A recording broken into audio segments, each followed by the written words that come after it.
Matthew chapter 2, verses 1 to 12. Matthew chapter 2, verses 1 to 12. After Jesus was born in Bethlehem in Judea, during the time of King Herod, Magi from the east came to Jerusalem and asked, "Where is the one who has been born King of the Jews? We saw his star when it rose and have come to worship him." When King Herod heard this, he was disturbed and all Jerusalem with him. When he had called together all the people's chief priests and teachers of the law, he asked them where the Messiah was to be born. "In Bethlehem in Judea," they replied, "for this is what the prophet has written. But you, Bethlehem, in the land of Judah, are by no means least among the rulers of Judah.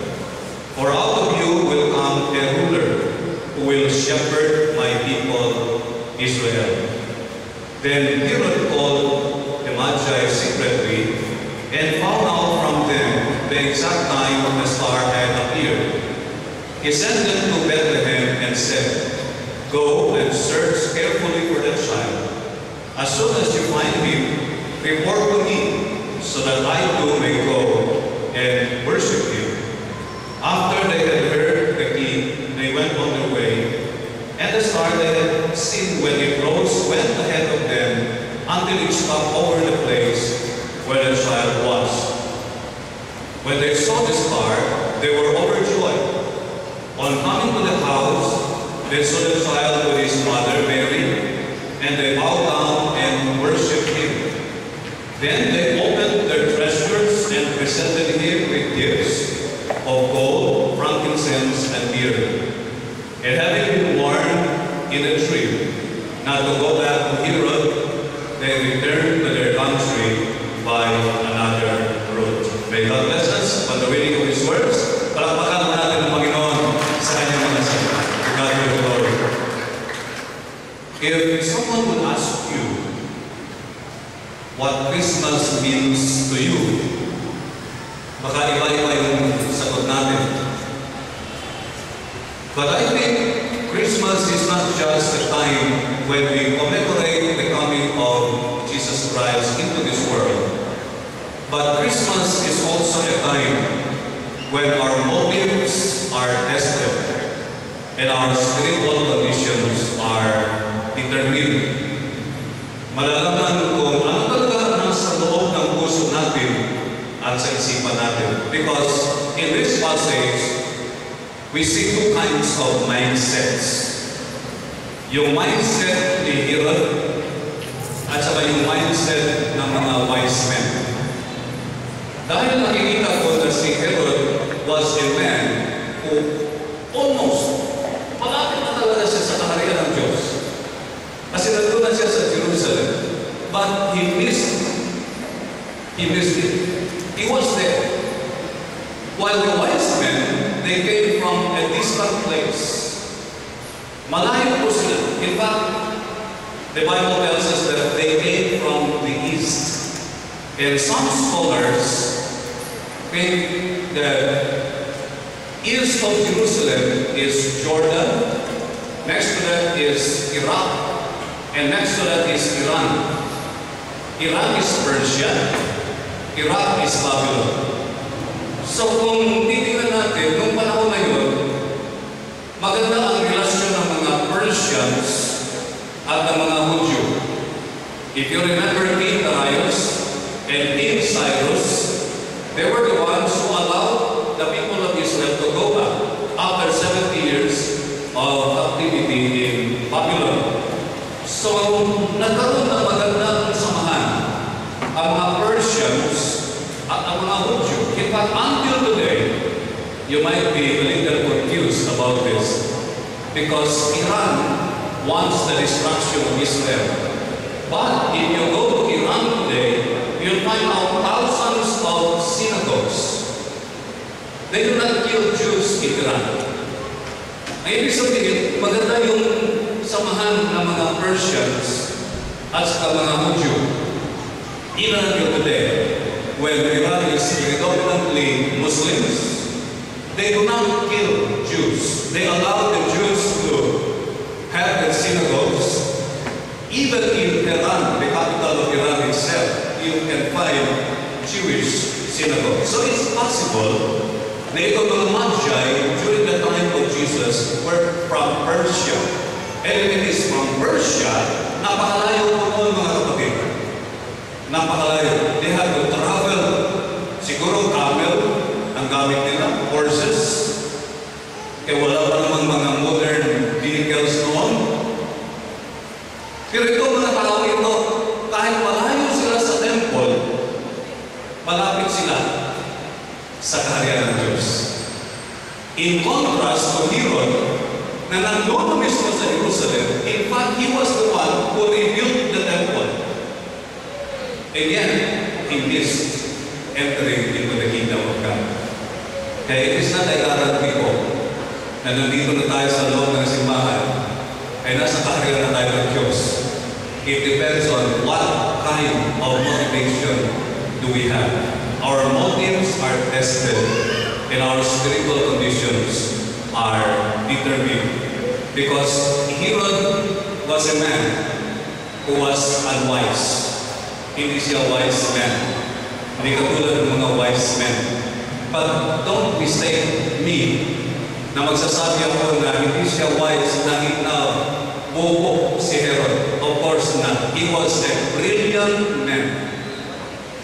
Herod was a brilliant politician. He was a brilliant builder. He was a brilliant person in relation to world politics. In fact, he was not a Jew, but he became the king of the Jews through political maneuvering and manipulations. Dahil magaling siya, dahil may abilidad siya, dahil malakas yung kanyang personality, he was appointed by the Roman Empire as the king of the Jews, although he was an Idumean. He was not a Jew.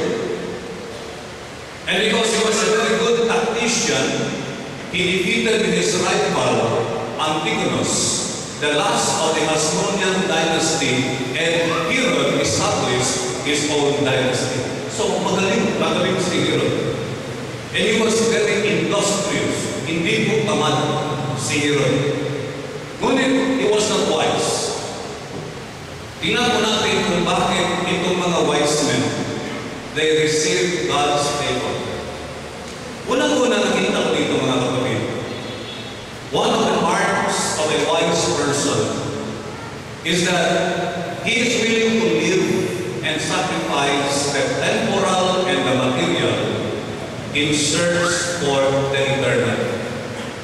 Yun ang number one na katangian ng isang wise person. Dahil itong mga tao ito, they were not ordinary men. They were kings. They were powerful in their own country.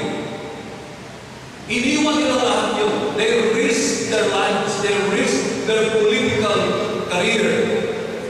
They crossed deserts, mountains, rivers to find the newly-born Messiah, the King of the Jews. They sacrificed the material, the temporal, for the eternal and the spiritual. Yun ang unang-unang nakikita natin bakit wise sila. Because Herod was willing to sacrifice the spiritual, the eternal, for the temporal and the material. In his desire to have political power, he resorted to political maneuvering and manipulation. He killed all his political rivals, including members of his own family. Kaya nung nabasa ko kahapon na inambush yung mayor ng Labangan, Zamboanga del Sur, pati kanyang asawa, meron silang kasama na 25 years old, at merong baby na 8 months old. Paglabas sa Ninoy Aquino International Airport, someone sprayed automatic weapon at them and 4 of them died. Matagal na po yan. Si Herod, ginawa na niya yan. He eliminated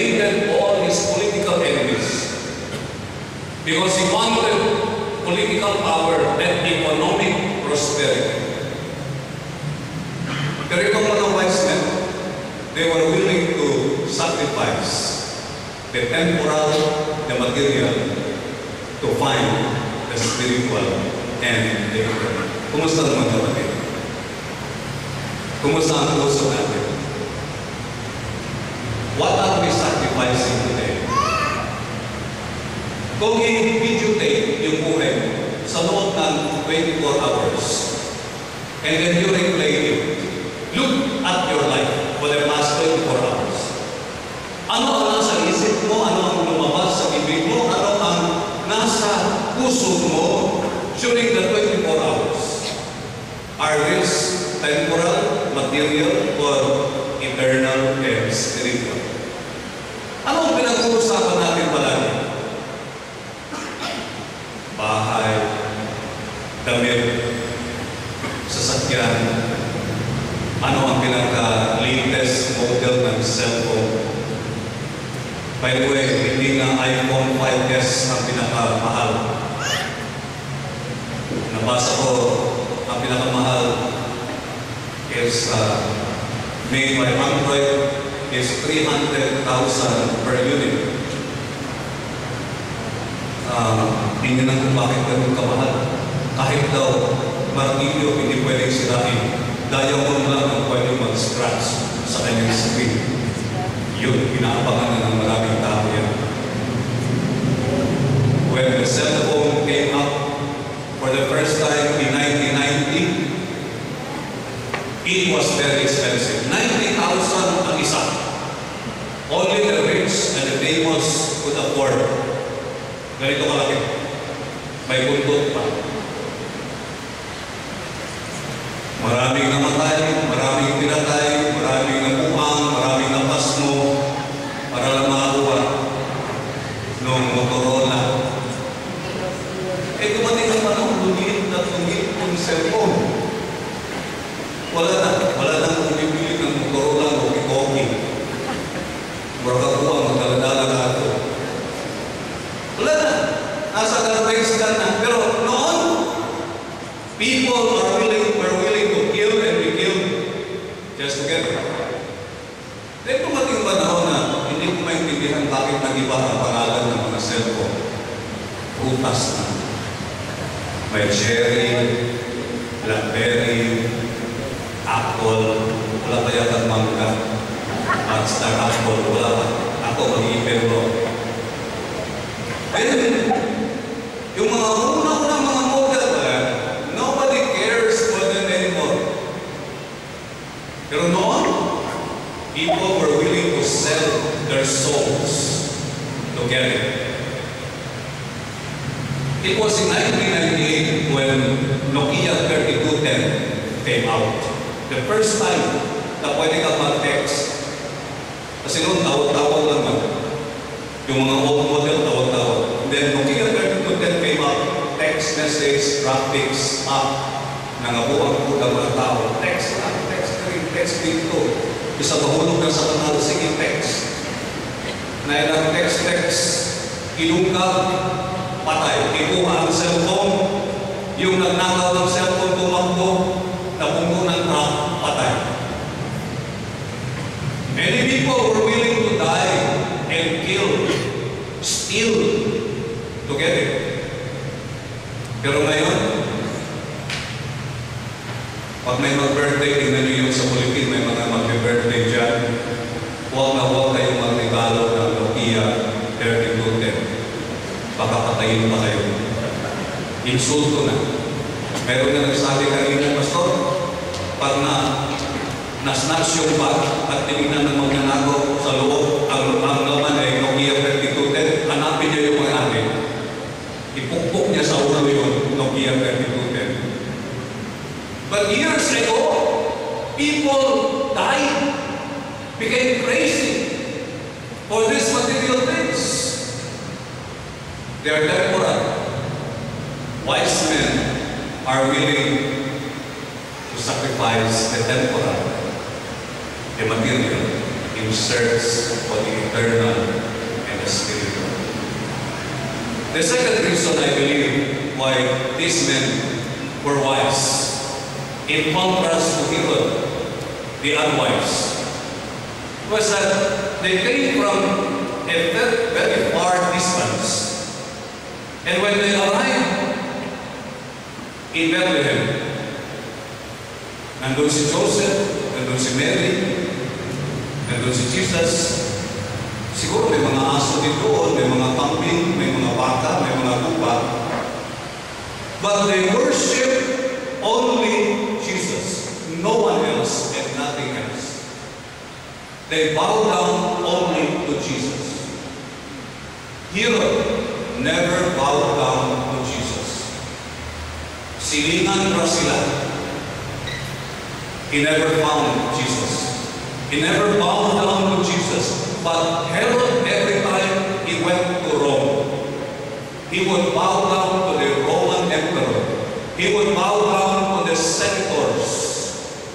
He would bribe them. He would pay them huge amount of money so that he would be appointed king of the Jews. But he never worshipped Jesus. But these men, they came from a very far place. And when they arrived, they only bowed down to Jesus. No one else and nothing else. Kapatid, sino bang sinasamba natin? Sino bang binuhuluran natin? Sino bang kinakapitan natin? I pray that you bow down only to Jesus. There was a village in South America which is very familiar or similar to Filipinos. Kasi tayo mga Filipinos, very superstitious din tayo. Dahil marami tayong kinakatakutan, gusto natin marami tayong guardia. May guardia dito, may guardia doon, may guardia doon. Para wala makakapasok na kalaban. So, there was a village in South America na ganoon din sila. They believed and worshipped many, many gods. I remember coming to a house, meron isang nabisita ko na bahay, nandun sa mesa, nandun yung Santo Niño, nandun yung Buddha, nandun yung ahas, merong tigre. Sabi ko, Brad, bakit nandiyan? Sabi, Pastor, maayo na nang nakasiguro. Kaya hindi tayo sa usaw kasi kanya sa usaw. First line of FM, second line, third line, fourth line. So, we have that mentality. And in that village, meron isang magaling na sculptor. Siya yung nagagawa. Magaling talaga siya. And people order from him. So masaya siya. Dahil may pera siya. Pag sinabi, gawa mo ako ng ganito. Gawa siya. Then the person would buy, bring it to his house, put on the altar and worship. Birds, fish, snakes, whatever. Humans, angels. But then one day, marami siyang order. Medyo pagod siya.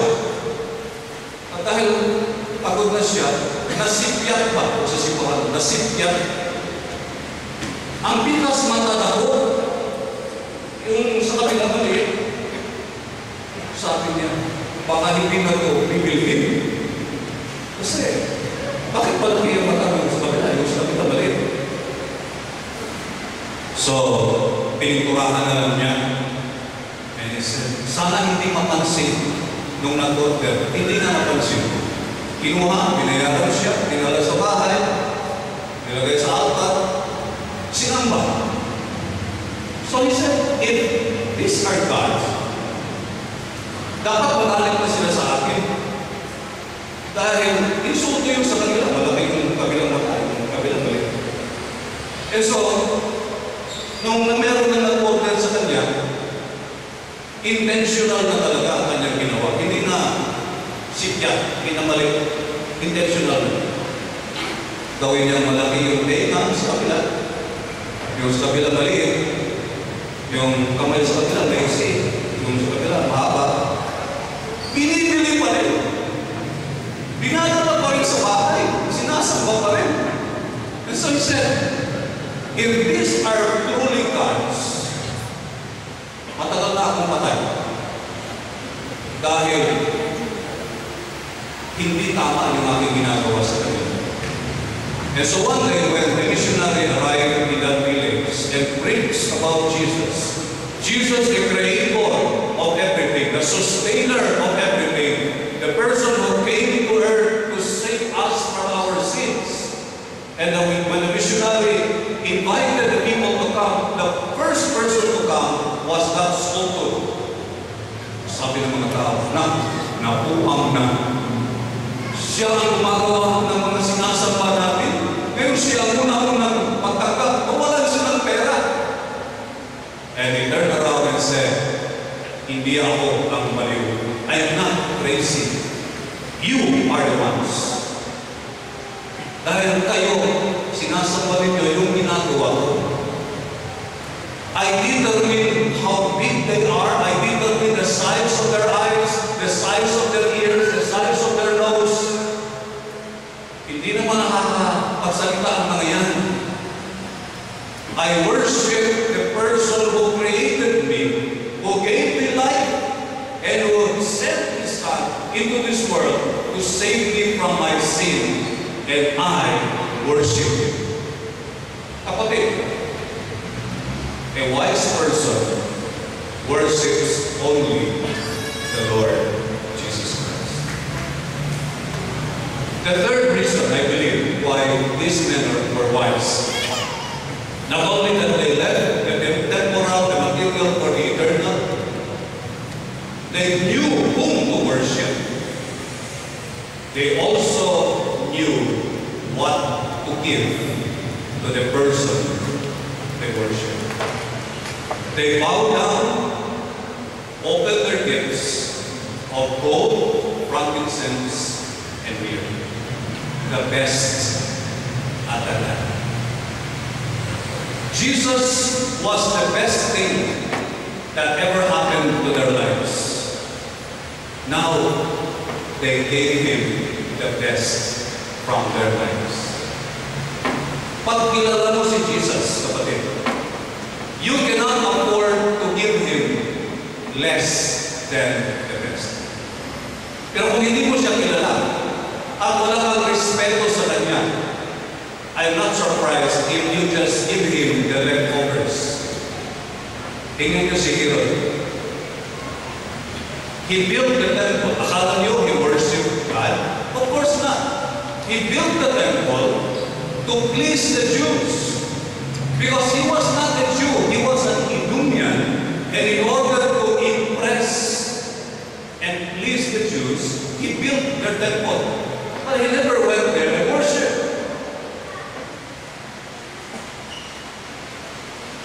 Do you think we have donated something to God? God is not looking for donations. God is looking for hearts that will offer the best. Kaya kung matanda ninyo, yung nagsimula tayo ng church way back 2008, when we started, maraming nagsuggest, Pastor, let's look for donations. And I said, no, God is not interested in our donations. He is interested in our hearts. And if our hearts belong to Him, we will give Him our best. Gold, frankincense, and myrrh. Kapatid, kung magkakamali si Ma'am Ben Limato na pumasok dito sa church at meron tayong salo-salo, meron kayo magsasabi sa inyo, si Mayor lang yan, dyan lang yan siya sa labas. I don't think so. I think you will go out and say, Ma'am, dito ka. The best seat in the house.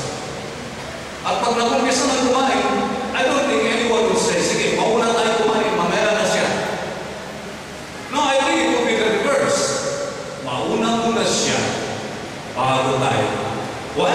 Because he's the mayor of the city of Zamboanga. Jesus is not just the mayor of the city of Zamboanga. He is not only the president of the Republic of the Philippines. He is the King of Kings and the Lord of Lords, and He deserves the best.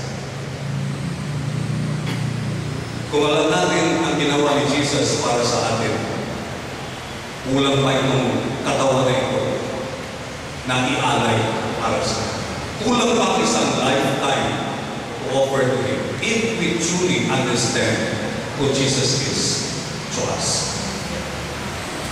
In 1935, I think I have shared this story before, but for the sake of those who were not here, I will say it again.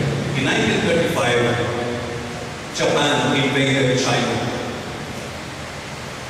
China is bigger, mas maraming tao kaysa Japan.